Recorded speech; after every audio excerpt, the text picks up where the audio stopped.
Good morning. We finished the Hemshech Hayim Beis, and we're learning the source text in the Mittler Rebbe's Maimer, and we are on page 421. 421. Being that this is a Chanukah Maimer from the Mittler Rebbe, based on a Chanukah Maimer from the Alter Rebbe, so the Mittler Rebbe is now connecting the themes we discussed about Ner Mitzvah v'Teira and Ner Hashem Nishmas Adam with Chanukah. So briefly, the primary mitzvah of Chanukah is lighting the Chanukah menorah. And why? Because the primary miracle was a miracle connected with the light of the menorah, which he says is connected with Ner Mitzvah v'Teira. And that was that the Greeks had defiled all the oil in the temple, and there was no pure oil left to light the menorah. And then the miracle, they found one flask of oil that was enough to light for one day. That was one thing. And then that lit and that included within it the power to light all 8 days. What is the significance of oil? We've learned. Oil is intelligence, is human intelligence of the Nefesh Habamis that can go two directions. It can be used for impure things or for selfish purposes. That's what the Yevonim wanted. Lashkichem teirasech. They don't want this oil, this intelligence, to be used for Torah. Teirasecha. And for mitzvah. They wanted it to be used for selfish purposes or for one's personal growth. But bottom line, for the yesh, not the bittul. And the miracle was the transformation, like we learned, like the Nefesh Elikis transforming the Nefesh Habamis to become fuel, oil, to light the divine fire, for the divine purpose, for Ner Mitzvah and Teira for the fiery or passionate love of God, V'haftas Hashem Elokecha b'chol levavcha b'shnei yitzarecha.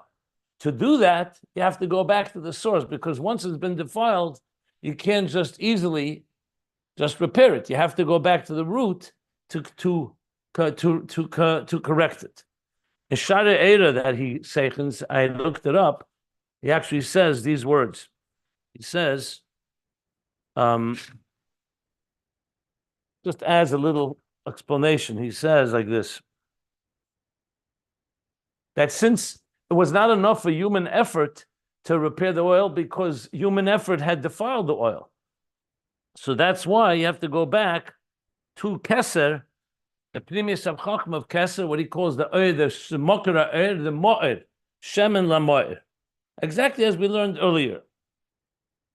The Mokra the Teira which is Vavai Yagia Choshchi, and that has the power to access a place that transcends darkness altogether.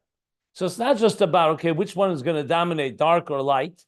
We're going to a place of the source of light that is higher than darkness and light, and darkness can't affect that altogether. Then he explained, this is the idea that they found this one flask of oil, Shemen l'moed, and that included in it the power for all 8 days. He explains, what is the 8 days? The first day is Chachma, and that is Mamshech includes in it the Zayin Midas of Bina, which is the Shivas Hayomim, as explained more in detail in the Shara Eira Chanukah Maimer on page 84, which, just in case you do want to look it up, it's chapter 17 in a Maimer that begins. See the name of the Maimer? Yeah. Okay. Chapter 17. Good. And that comes from where the 7 candles get their power. Moed atzme. Ki shemen atoyr hazeh shosh b'moed atzme shemen ha'makor kol the chachma. That's the source for chachma. So chachma itself, chachma gluya, conscious intelligence, can go in both directions. But the source where chachma originates from, the helm of the shemen, which is what the shemen, the oil, is able to reveal the deeper elements that are within the oil. Remember, the oil itself is not light.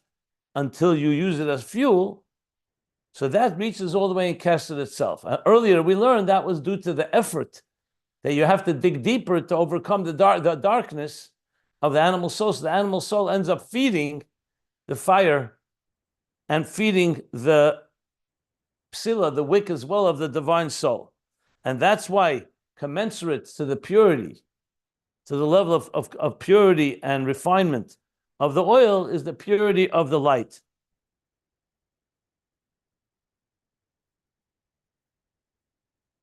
And the oil is being drawn into the light. That's in order to reach memokera er shiyar, in order to reach from the source of the light that it shall illuminate. No, it's not just from the light, but from the source of light. And that's why when the shemen depletes, the oil depletes, the oil stops shining, because this shemen is the one that's reaching into the Maor, into the source.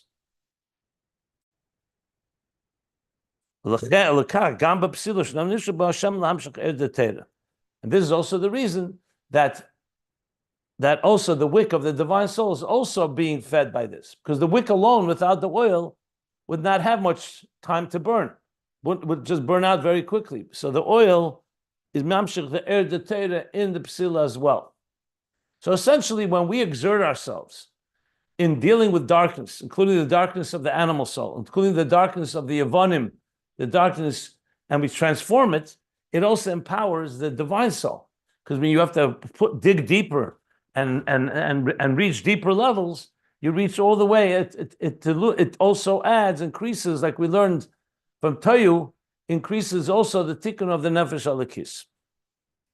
That's where we stopped.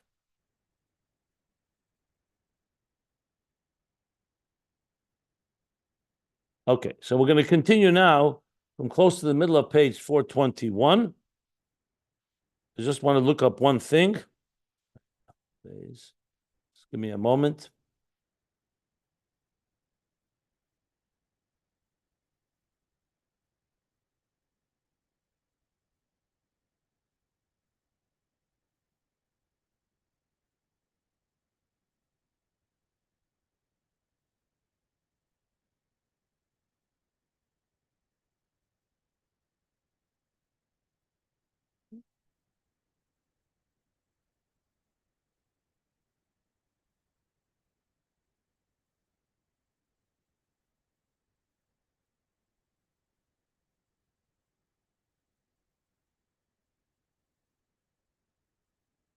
Okay, so now we'll continue, and the pages can be found at ayimbeis.com. Let's continue. It says like this now. The line I'm up to is the psila shonef shalakis v'raya lazeh. Another parenthesis. He says a proof for this, to what we're discussing, is b'meneda Zechariah. So there's another meneda referred to in the prophets in the book of Zechariah. Zechariah talks about a vision of a menorah as well, a candelabra. So hoye b'geila al reisha v'zay mutzake shemen.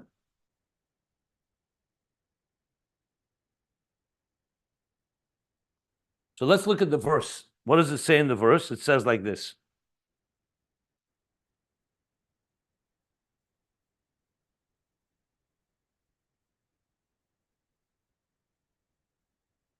So Zechariah is saying that the angel came to me and he asked me, what do I see? He says, I said, I see and behold a candelabrum of all of gold. That's Meneda Zov, Meneda Zov Kula, a completely golden menorah, candelabra. Excuse me. The Gula al Resha, with an oil bowl on top of it. So sometimes you see certain menorahs, there's the bowl where the oil is stored is actually on top of the menorah. So think of a golden menorah, and on top there's an oil bowl, and then he continued, Gol al Risha, v'shiva neraseh aleha. And it's seven lamps on the menorah, and he continues, Shiva Seven lamps there, 7 tubes. 1 second with all that, and it's 7 lamps then, 7 tubes of Shiva. The Shiva mutzokes, which means 7 tubes. Lenedus Hashel al Resha. Each to the lamps that were on top of it. So in other words, the lamps are the actual lamps, but there were 7 tubes that connected the menorah itself to these candles, and on top was the oil bowl. That's what he saw.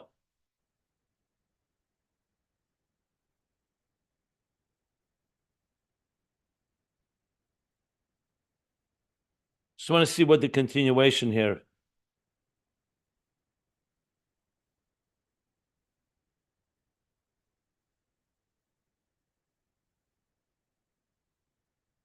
Interesting.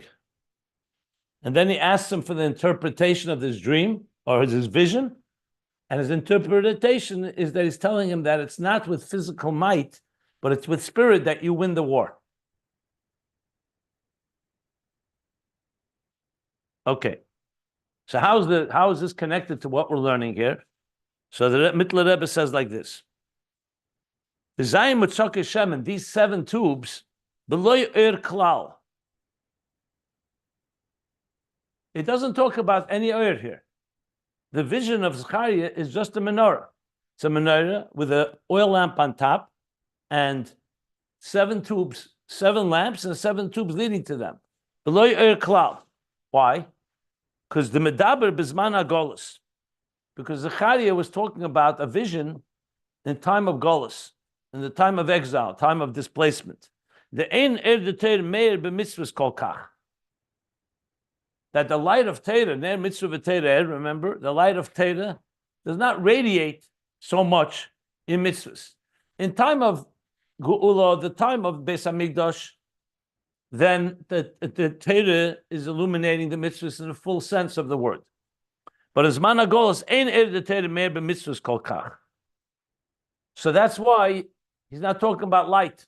You don't see so much light during Golos. So then what is the significance of it? This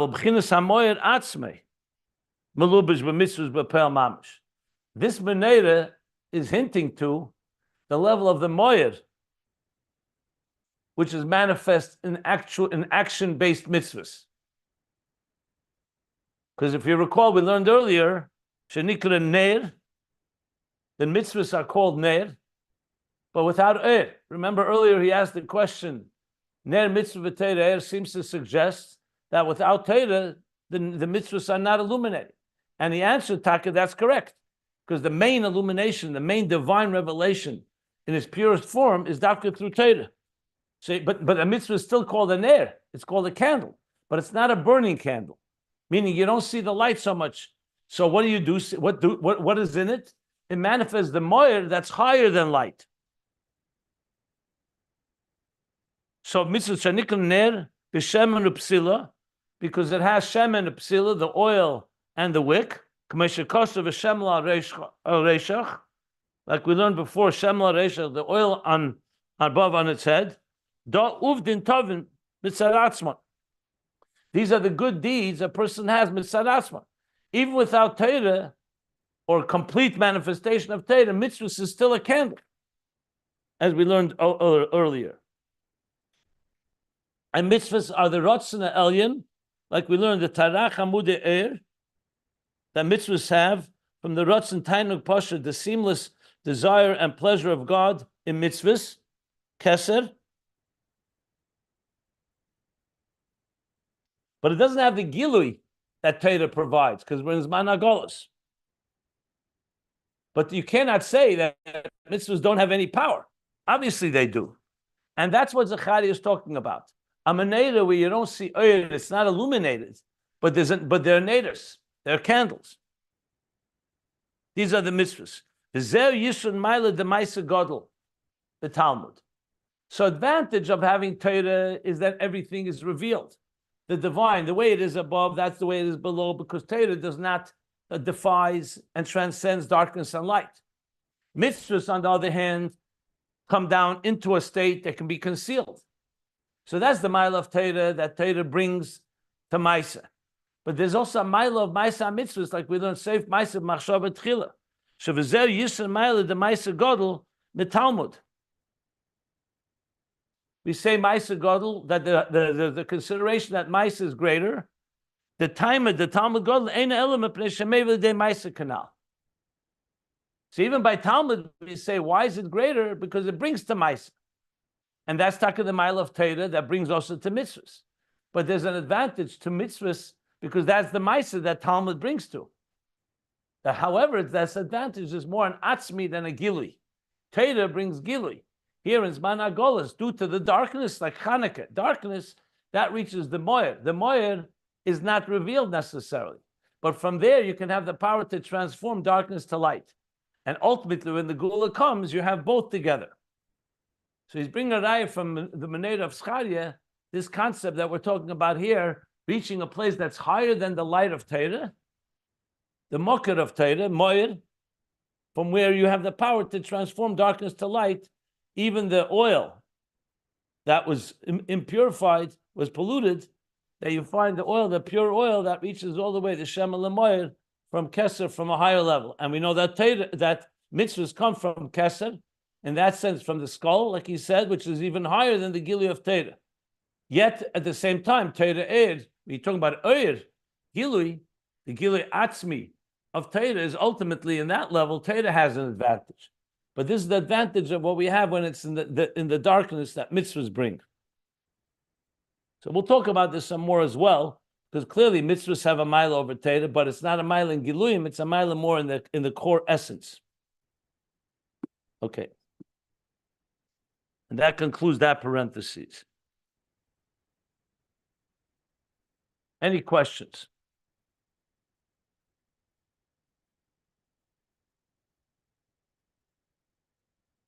So very clear that the previous parentheses must have ended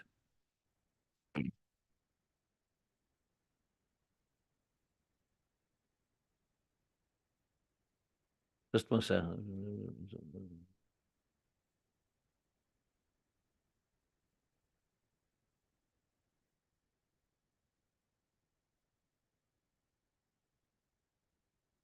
Yeah, okay. I would say the top parentheses on line 1 probably ends after the words B'chinas Maor Atzmai on line 7.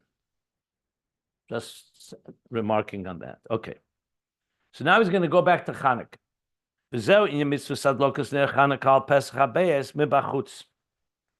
So now he's playing another aspect of Chanukah. So far we spoke about Chanukah, that is the Yevonim, the Greeks that polluted and defiled the oil, so it's darkness, and the mitzvah and the miracle of finding that flask of oil, the pure flask, that reaches the Maor. So now he's going to explain this idea is also, and it's drawing from the Helam of Keser, the Shemen, and revealing it into light when we light the menorah. So there's another aspect. The lighting of the menorah of Chanukah, we know, is al Pesach Beisai mibachutz, al Pesach Habayis. That's what the Gemara says. To light at the door of your home, facing outward. So he's going to explain. You are in Share Euro, in Chanukah, Share Euro. Which page is this? I'm learning the Mitzvah Rebbe's Maimon on page 421. Thank you. Al Pesach Habayis mibachutz. So we light the menorah at the door, facing outward. What does outward represent? The darkness. He doesn't say it clearly, but it's also, you light it also in the evening. So it's both the space and the time. When we light the menorah, is connected to darkness. The space, you light it facing outdoors, b'chutz, and when the sun sets. To radiate also b'cheshch delayla. Should also radiate the darkness of the light outside. Just as it is b'yem. So it's a tremendous chiddush. The menorah in the Beis Hamikdash was not put by the door. It was in the Kodesh. It was in the inner sanctum of the temple, of the Beis Hamikdash. But the menorah of Chanukah is meant to be put by the door, because it adds another element. You're talking about illuminating the darkness of the light that it should radiate just like day, which is what we said comes from the Maor. How could you do that? Darkness is always less than light, than light. Day is stronger than night. But when you reach the Maor, the source, which is that's beyond darkness, that allows you to illuminate also the darkness like day. And this is the level where it says that the night will shine like the day, which will be in the future.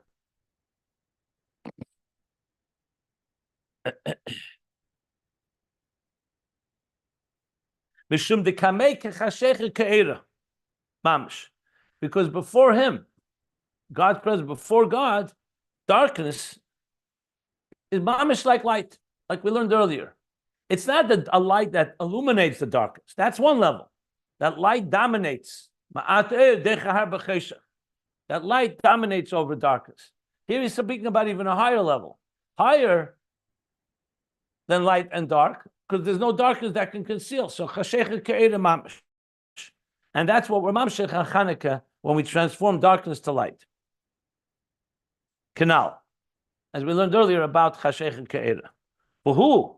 And the reason for this is because this light, as we learned earlier, is higher than the light that comes after the darkness.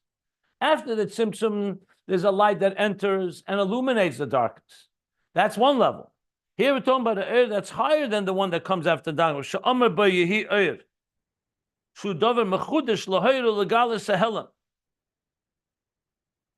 So that's a light that comes after darkness. The world was created, Bereishis bara Elokim v'cheshech al pnei hatahem. Darkness covered. Then the Eibishter said, Yehi oir, which is a davar mechudesh, because the world was dark. Lahoyer legalas helam, to radiate, to illuminate, and to reveal in the concealment. Elo oir zeh shebeshemen, but the oir is shemen that we're talking about, the oir of Chanukah. In the oil, zeh memoker kol oir shegam hacheshech yoir sham. This is the makar of all oir. It's not the oir that comes after the darkness. It goes back to the source of oir, like we learned earlier, Maor. Shegam hacheshech yoir sham. Their cheshech also radiates. There's no such thing as darkness. So it's not just a light that illuminates darkness, it's a light that's beyond darkness. Kamoya oir mamish. Chashech ke'er, that light's just like oir itself. So when we're talking in the creation of the world, first it was dark, then came light, as we learned earlier. That's to say the ishtalshalos. But if you're talking about before the tzimtzum, before the creation, the Eir Ein Sof is not one that's preceded by darkness. That one is Eir Atzmi, that's completely defies and is beyond darkness and light. That's what you reveal when we transform darkness to light through Chanukah. This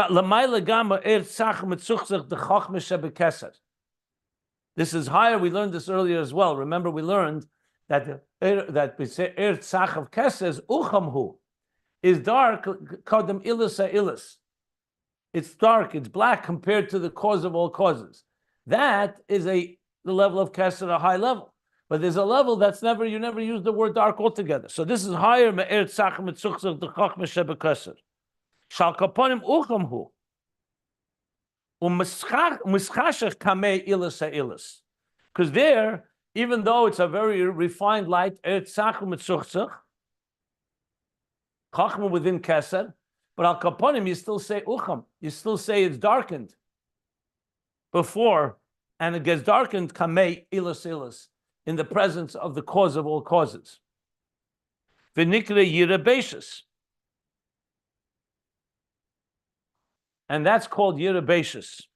We learned this earlier on, let me see. We learned this earlier. Yira Bereishis means because it stands like in shame. It stands humble before a higher light. It's like a student standing before his teacher.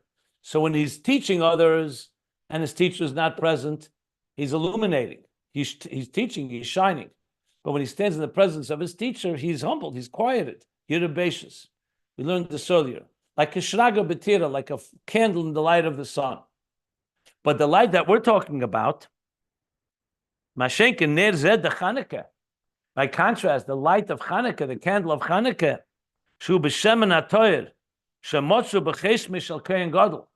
That's the pure oil that they found with the seal of the kohen gadol. What does the seal represent? The chesh mishal kohen gadol dafke. Shebo mebchinas ilus ha'ilus atzmei. Kesed is not ilus ha'ilus. That's why it's darkened before the cause of causes.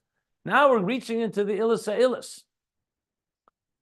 And the reason it's called chesmei in Shari Eira, he says, because it's sealed. It's sealed, meaning it's coming from the deepest level of Helam that's higher than Gilui and higher than Gilui and Cheshach. It's coming from ilus ha'ilus. Hashanikra Maor. It's coming from the Maor itself. So it's higher than the of Teira, primis of Chachma Shebekesser. She'ein Mokar v'Sheidish Sham the uniqueness of Chachma the Klippas Nega Klal. There's no room. There's no Mokar. There's no source or root. Leaves no space at all. Doesn't leave any possibility for any uniqueness of Chachma the Klippas Nega. So the Chachma Klippas Nega is only possible when there's a place where it can be concealed. But when you reach the source itself, in other words, by Chanukah, so the Yevonim Taka darkened, and they caused the darkness by polluting and being metame and impurifying and defiling the oil, the Chachma. That's Chachma the Klippas Nega. But when you reach and they found the Shemen Toyer, Peches Mishal Kohen Gadol, the Pach Echad Shemen, that reaches the source where there's no room altogether because there's no darkness there. The Ein Cheshach Master Sham Klal. And darkness does not conceal there at all. And that's why it's able to illuminate even in a dark state. After the defilement, after the tumah, it's able to burn for 8 days, like we learned before, from the Chachma all the way through the Shiva Midas of Bina. Now he explains now why it's what level it is. V'hu eir hagonus l'tzadikim. That's eir hagonus chesem. It's concealed. It's the light that is hidden for tzaddikim, the elam haba. So the Medrash says the Gemara, do they bring here Amar Mokim? Okay, they don't bring it, but it says that there's eir hagonus of a special hidden light that will be revealed. That's hidden for tzaddikim for elam haba. Shehu bekeser shebekeser. That's not chachma shebekeser. That's in keser of keser. Shenechshav ma'atzmis hamoyer. That's considered, this is coming from the core of the moyer, the luminary, the source of the light.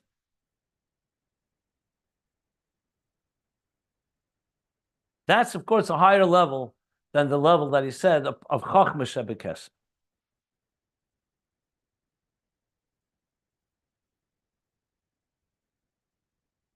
V'hainu, and this is a second.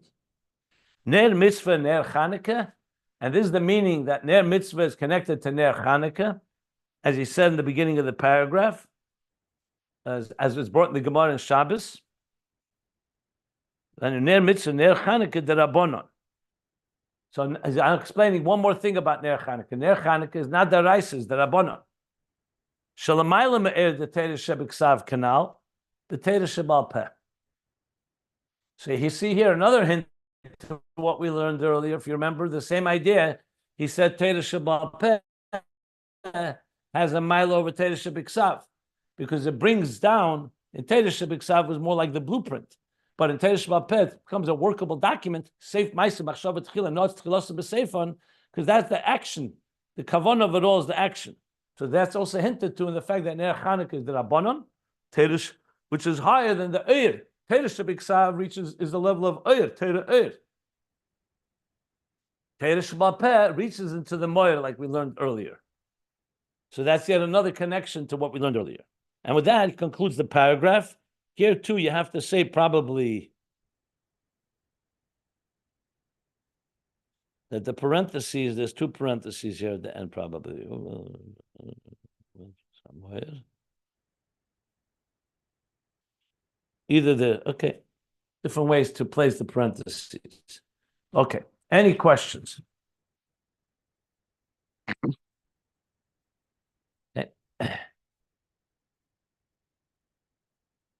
So essentially what we learned here is all the ideas discussed earlier are applicable to Chanukah, which rounds out the idea that this is a Chanukah Maimer.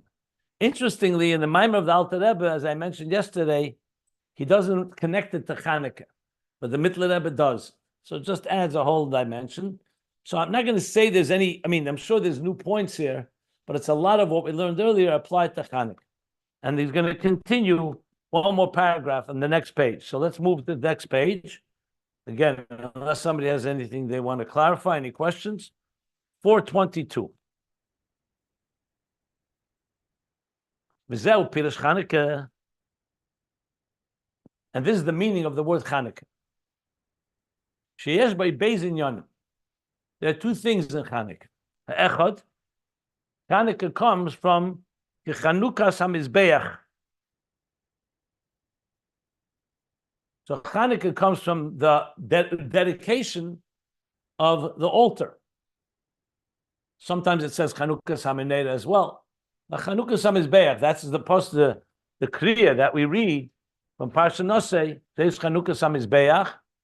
The dedication we read because Chanukah was a rededication. Just like they dedicated the Mishkan during the time of Moshe Rabbeinu, the Mishkan in the Midbar. So Chanukah was a rededication after the Yevonim had polluted and defiled the oil and the Mizbeach. So it's called Chanukah Samizbeach. So Chanukah is from the word dedication. Shemechanchim Mizbeach, which means the dedicating of the Mizbeach, which is a form of, sometimes you use the word training, sometimes the word like the Mechanchim, like by Chinuch, you start off by so-called breaking it in, which was the beginning of the Mishkan, the same thing here, that was Chanukah Samizbeach, B'tchila, like in the beginning, whenever you do a Chinuch in the beginning, so Chassidus explains that you put extra effort. So the example that Alter Rebbe brings, the Chassidus brings, when, for example, the chinuch of a child, the first day you take a child to school, called Einführung, you see, you don't just start business as usual. You make a whole pomp and circumstance. Same thing every dedication of a building, dedication of a ship. You see, they make a whole party. What's the deeper meaning behind it? Because when you launch something new, you put a lot more effort as you set it in motion. So that's why in Pashas Sav and Shmini, where it talks about the Shivas Yimei HaMiluyim and B'yem HaShmini, that it's all about dedicating. You see with special karbonos, special efforts, and then the Nesiim and Pasha Nosei continue.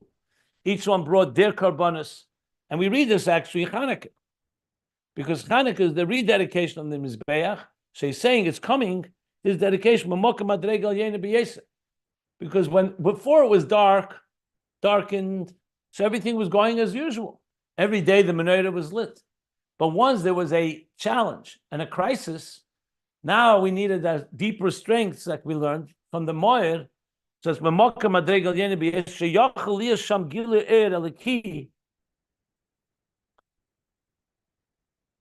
that in order for that allows there to be a Gili Er Eliki, a revelation of divine light. Bein b'mizbeach be'esha l'mayla, bein behechel kedesh kadashim. Both in the mizbeach, with the esha l'mayla, the fire that would come from above that would consume the offerings. Bein behechel kedesh kadashim, and also into the chamber of the Holy of Holies.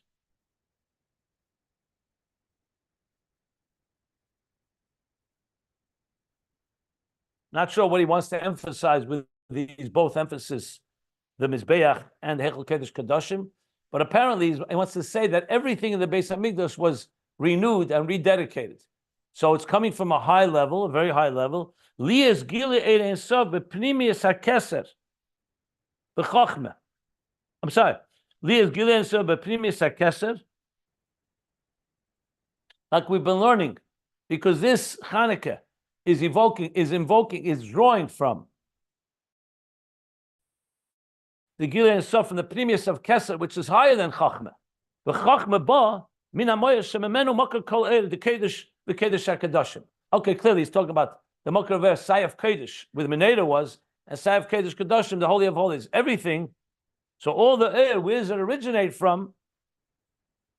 It originates from Primis HaKeser, and the Chachma, which we talked about was the oil, the light, is coming from the Maor, from the source of light, which is the source of all the light in the Kodesh and the Kodesh HaKadosh.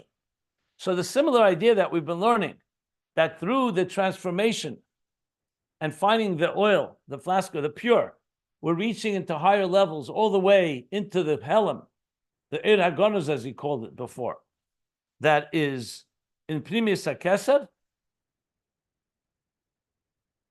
Hari behechlich. So you have to say, he says, Sheyumshech Chanukah's habayis ma'atzmus ein sei baruch hu. That this dedication of the Beis Hamikdash that happened on Chanukah is coming from Atzmus Ein Sof, not from the regular light, because you need to reach a deeper level, like he said before, from human effort alone, which now has been defiled and affected. Is not enough. You need to go back to the source, like we spoke about Baal Tshuva.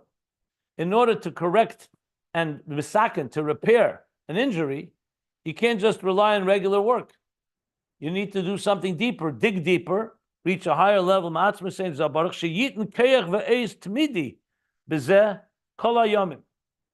it should give power and strength, perpetual power and strength, ongoing power and strength, kol hayomim. So it should last. So when something has been challenged and there's a darkness that enveloped the whole situation, you have to dig deeper to access the very source of light that's higher than light and dark, that will then permeate and infuse with such power that it shall last. Meaning, Chanukah's HaMizbeach or Chanukah's HaBayis only is several days. Chanukah is 8 days or whatever the amount of days it is. So for it to last, that's why the Chanukah's HaMizbeach has to reach all the way in the source, and then it lasts. And it continues on. That's the first pirush in the word Chanukah.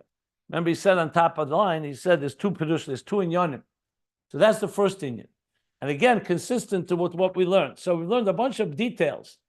Chanukah, the very Chanukah, the miracle, the main miracle is the miracle of finding the oil. After it was defiled by the Yevonim, we explained that. We spoke about Chanukah being lit by the door, lighting outwards into the Choshech Halayla, into the darkness, transforming that. He spoke about Chanukah being a mitzvah that Rabbanon, Teresh Shabbat Peh, which is rooted higher than Teresh Shabbat Ksav in the Maor, and now he's explaining how the very name Chanukah and its significance in the first, at least the first inyan so far, he's explained how that too indicates the dedication of reaching into Atzmos Ein Sof and bringing that downward. So it's all the similar principles that we've learned earlier about Ner Mitzvah V'Teira Er. Now I was going to go to a second pirush in Chanukah, but let me stop if there are any questions so far here.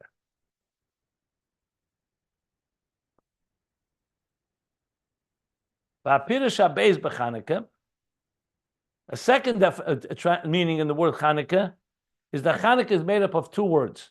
Loshen Chanu Chofhei, that they rested on the 25th. It's referring to that the 25th of Kislev, after the Milchama, after the war they had with the Greeks, Chachanu, they came to a peace. The war was over. They had been victorious. And that's when they went and found the flask of oil, and the light began to, and then lit the menorah that burned for 8 days. So Chanukah comes from the word Chanukah, which is brought in the Shainim and the Mefarshei Hashas.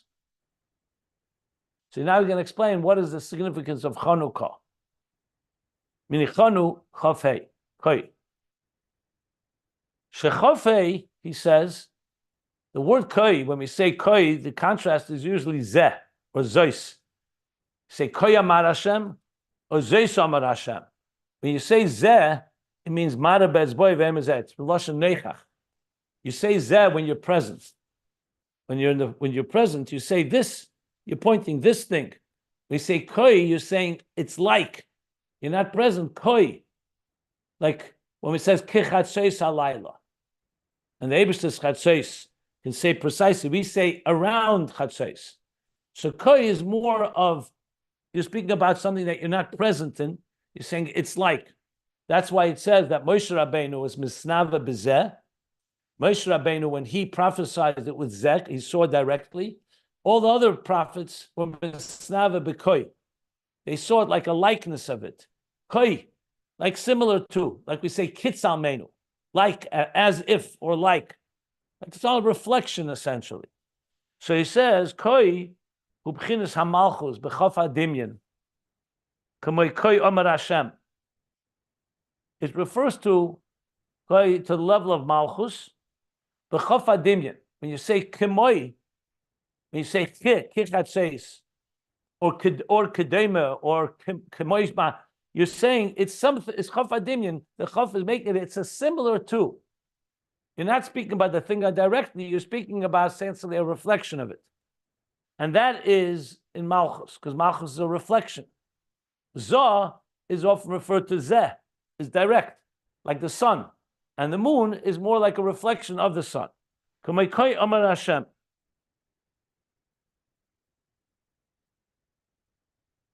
Ukiyadua, and as it's known. Ubiyos. So what's the relevance here? Ubiyos abchinas hamalchus sholta ba haklipas nega. And this is precisely the reason when you have a lot of gilui and revelation, klipa cannot come and wean and glean any energy from there.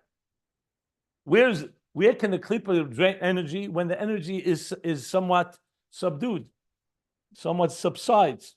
So that's when the negative forces can come and so-called eat from the scraps. So it says in Chassidus, and Kabbalah explains that the klippas, the unikas achitzenim, comes from the level of malchus because it's koi. So he says like this: in the level of malchus, klippas nega, that luminous husk, dominates. The tima heichel kedish, and they defiled and polluted the holy chamber, meaning the Beis HaMikdash. Tzarich sheyumshach bo milmayla min hachachma hanikra oir lahoyer gam lecheshech de klipas nega. So the only way, once it's already gotten to that point, like we spoke about healing, you can't just go back and say, I need the same flow of energy back. It's not enough. You need to go back to the source to draw a lot more energy in order, in other words, from Chachma to Malchus is the regular flow. But a Malchus, due to being Koi, there's the unique Achitzenim of Klippas Nega, to the point that they were able to pollute the Mishkan.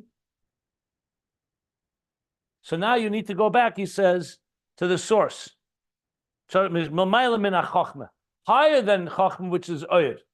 It's not enough just to bring Oyer, because the Oyer has been defiled. The Oyer has been taken hostage, so to speak. In order to radiate, illuminate also the darkness of Klippas Nega. That's the Vehavaya. Remember the Vav HaMesiv, the Tosfos, the addition that comes of Vehavaya, Yagia, to illuminate my darkness. So he's now invoking the same idea we have by Yom Kippur. After the Chet Egel, it was not enough just to get back the same flow. There was a big betrayal, a tremendous betrayal. They built a golden calf. So that's where Yom Kippur, Moshe Rabbeinu goes back to the source and invokes Yud Gimel Midas Harachim. That goes from the Pnimius, Ba'atzmis, Eid Ein Sof, B'Keser, Sheb'Keser. This is the inner and core of Eid Ein Sof. Keser within Keser, not just Chochmah within Keser, but Keser within Keser, Mereish, the Chol Dargan Atzmei. From the top of all the levels itself. Like he said before, Ilus HaIlus, which he called his Nechshav, like the Moed itself. And this is the additional, you could say the shining, the glow of air that happens dafke in darkness. So there's the point that illuminating darkness is a big thing. But there's something that happens when you really can illuminate darkness. That means you're reaching a level of light that's higher than the light that's affected by darkness. That's why it can illuminate darkness.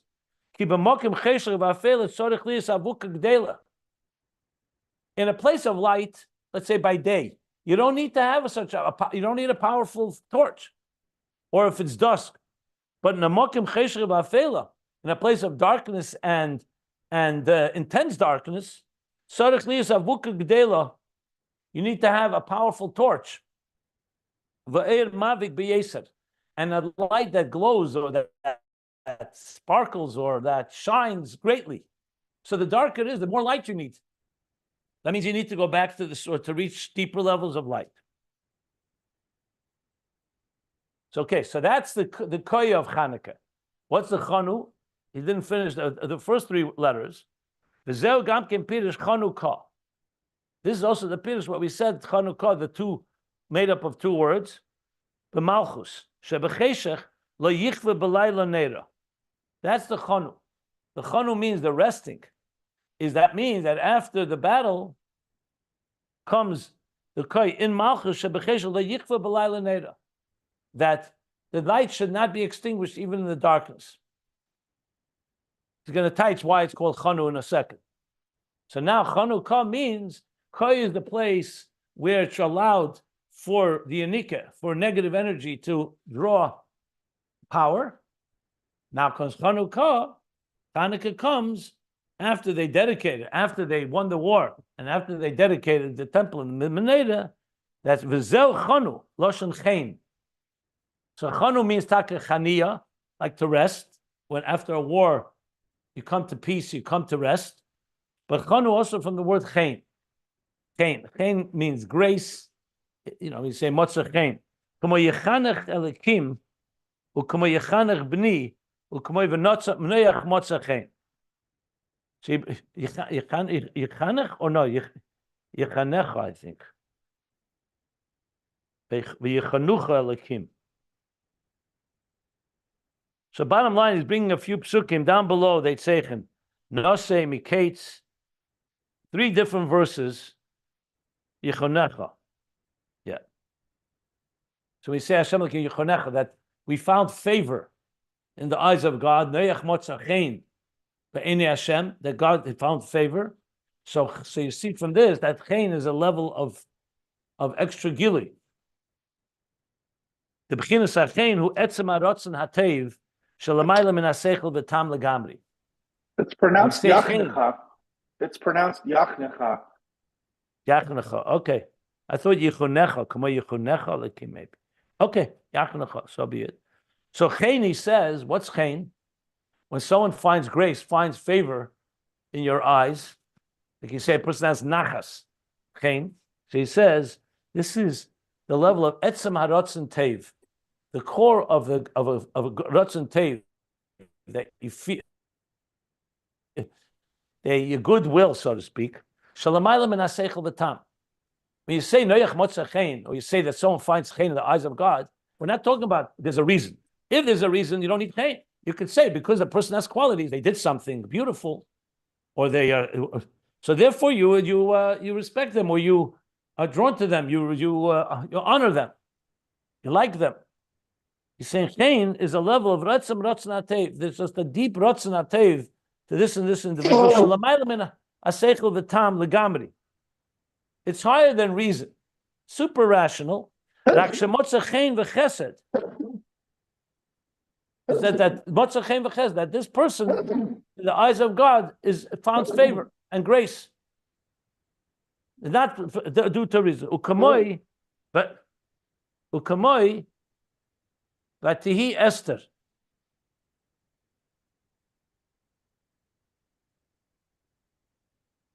And like he says here, the pasuk in Esther based as well by he Esther. It says by Tihi. They say below. He says, by he Esther.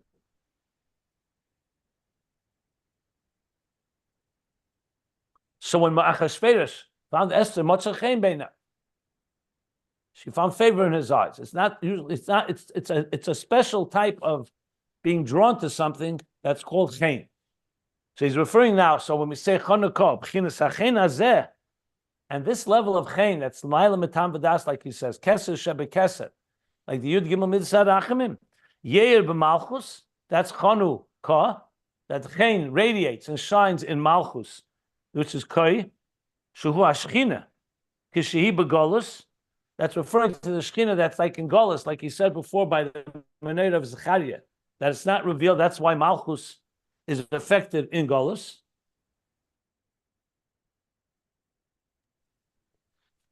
Okay, so the Shechina is in Golus. Dafke, Kedei lehi'ira gam b'chesed hanal. That it should shine and reveal also in that type of darkness. Lefisha nos chilasa b'seifon.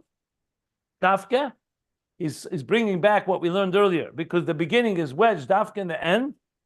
B'seif ma'aseh b'machshavat chila. And the final action, the final end action of the process originates in the beginning of thought. Higher than the original Eir Harishan, the first light that shined from Chachma, which came after the Cheshach. So now we have also the second interpretation, and Chanukah also indicates the same idea. The first interpretation was the Chanukah Samizbeach, Chanukah Samigdash, that reaches a higher level in order to rededicate even after darkness. And it should be a permanent rededication. Now we're talking about Chanukah also, is that the Chen, which he doesn't say explicitly, but it's clearly the level of Kesed higher than Chachma, Chanu, radiates in Koi, in Malchus, even when there was a Golus Hashchina, like in the time of Yevonim, when the Greeks defiled the Beis HaMikdash. Because like he said, the example, that the more the darkness, the greater the light that you need to dispel that darkness. And it goes all the way back to the source. And according to this, Ner Mitzvah, the Chanukah, Lamayla Meteis V'Ser. According to this, the Ner Mitzvah of Chanukah is higher than just additional light. It's going all the way back to the source of the Maor itself. Now, what is he hinting to here? Because we learned earlier, of course, that Torah Eir is higher than Ner Mitzvah. That's why Torah is Eir Atzmi, that's not subject to change. And yet, there's something in Ner Mitzvah, like we explained in the previous page, that is rooted in the Maor Atzmi, in Zman HaGolus. When you don't have the Eir Torah radiating in the mitzvahs themselves have a power, because they ultimately are Ratzon Hashem. They go all the way into Kesed. It's just that it's not a Gilui like Torah. So that's why you want to have Talmud Gadol, Shemevi L'Dei Ma'aseh, you want to have Ner Mitzvah and Torah. But Ner Mitzvah, which is what we refer to Chanukah, also has that power, because the Ner that is illuminating in the darkness is rooted in a very high place. Ultimately, you want that the Ner Mitzvah should draw Torah and have both milas, like I just said. I think that's what he's hinting to right here in this last line, which he really said more or less in the previous page, in the middle of the page that we learned earlier. Okay, Vidal. Vidai Lamevin. And that's enough for those that understand, for the understander. And this will conclude the piece on Chanukah.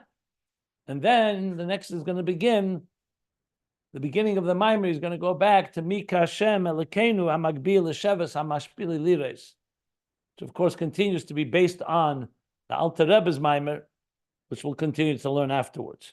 But this ends this paragraph. Let me see. Chanu-Chein. Okay. So I'll stop here and tell me if anybody has any questions. Are there any questions? I came in a little late, so forgive the question if you explained it well during the class. The idea of this Yachan Chabni, or that it's basically Chanukah is the second explanation here of the meaning of Chanukah, and the focus on the Chen part. I think I remember coming in, you talking a little bit about the idea of rededicating, almost like educating, versus Chen, which is grace, which is like coming from a place above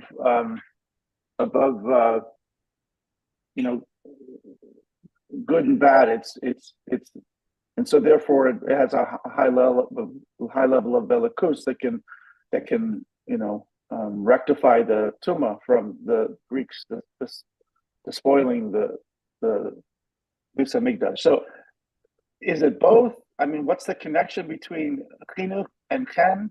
I guess that's my question. He's not making a connection. He just says there's two interpretations of Chanukah, and both of them indicate on the same theme, which is reaching a deeper level in order to transform darkness. I see. Excellent. Thank you. Yeah. Any other questions?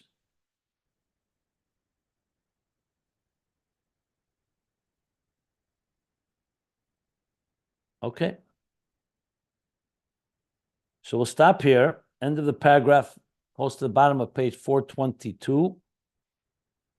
And we'll continue on Sunday. Yeah. As I said before, more or less, even though there's always new points, but many of the points we learned earlier, he's just applying now to Chanukah, which brings out some more details in it. I didn't want to skip it simply because we already learned so much of this mimer, even though the truth is this piece is not necessarily relevant to the Ayin Beis that we're learning. But since the Mittler Rebbe is bringing it and may add some emphasis and explanation to the whole idea of Ner Mitzvah Torah, I thought it's worthwhile reading, as well as the end. Because the truth is, everything we need to understand Ayin Beis, we've already more or less learned.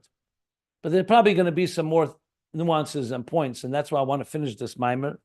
And then the goal is to then go back to Ayin Beis and see what we learned from the Alter Rebbe and Mittler Rebbe's mimer that can help us understand the conclusion of Ayin Beis, as well as the central themes that remained not fully completed.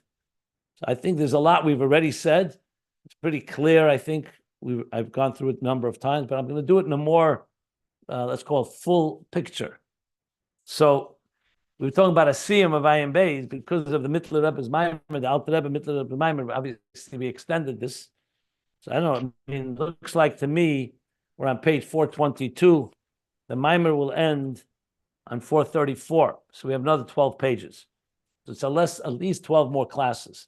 Usually a page a day or half a page a day. So probably more even. But then we still got to go back to Ayin Beis. So maybe we have to reconvene about the siyum. Looks like more like summer is when we're going to get back and try to finish the whole picture. So we got to discuss that. Just pointing that out. I have shared with quite a few people, and I think it's really something most people are not aware of, that Ayin Beis has this foundational text that can help us understand. So those that are learning Ayin Beis definitely will be excited to know that. So we are the first to be doing this. Nobody has identified this mimer yet, but it will soon become more known as we publicize it. So no, we're part of history here, as we try to understand this big magnum opus of the Rebbe Rashab and how it comes to its climax, its conclusion, which, as I said, once it was published back in Tavshin Lamed Zayin, so we're talking about 1977. 1976, 77 is a long time. What is it now? How many years? 87, 97. We're talking about 47 years ago. That we did not know at the time that there is this mime of the Mittler Rebbe. I don't even know if the Mittler Rebbe's mime was even printed. Let me see. When was this volume printed? No. This volume was printed in Tavshin Mem Tes. So this was all in manuscript at the time. So just pointing out that we are trailblazing essentially the conclusion of Ayin Beis. Okay. That's a little background. So we'll stop here. End of paragraph. How did you came to connect that? How did you get it? Well, I'm always looking for the sources of Ayin Beis, where the material comes from. In Ayin Beis itself, just to tell you, the Rebbe Rashab himself on page 1352 said clearly, and I'm reading from inside, 1352, he says, Loshen, this Loshen of the Mittler Rebbe.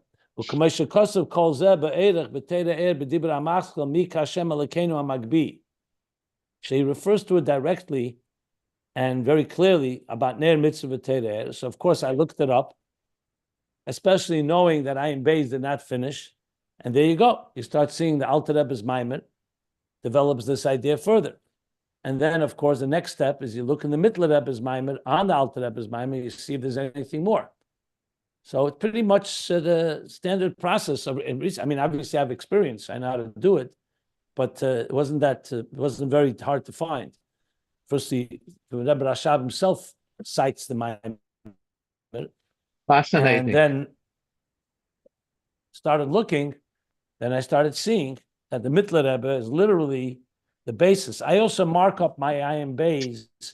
I mark it up with the footnotes and also come to Ayin Beis and what's being added. So my Ayin Beis is completely marked up. So I know exactly what the Mittler Rebbe writes and then what the Alter Rebbe. That was the essence of it. Yeah. And to be honest, I have a lot more to say on this topic because the Maimer and Torah and the Mittler Rebbe's Maimer with the Rebbe Rashab, you really can understand it well. Those Maimorim are very hard to understand on their own. A lot of what we're learning here, I'm able to explain it because we had learned Ayin Beis, but the Rebbe Rashab laid it out in very clear terms. Okay, so we'll stop here. Another thing which is very interesting, we learned so much about the Torah was what the last few shiurim, maybe more than few, we are understanding more about the power of the mitzvahs. This chochmatzoi u'retzonoi shel HaKadosh Baruch Hu. Yeah.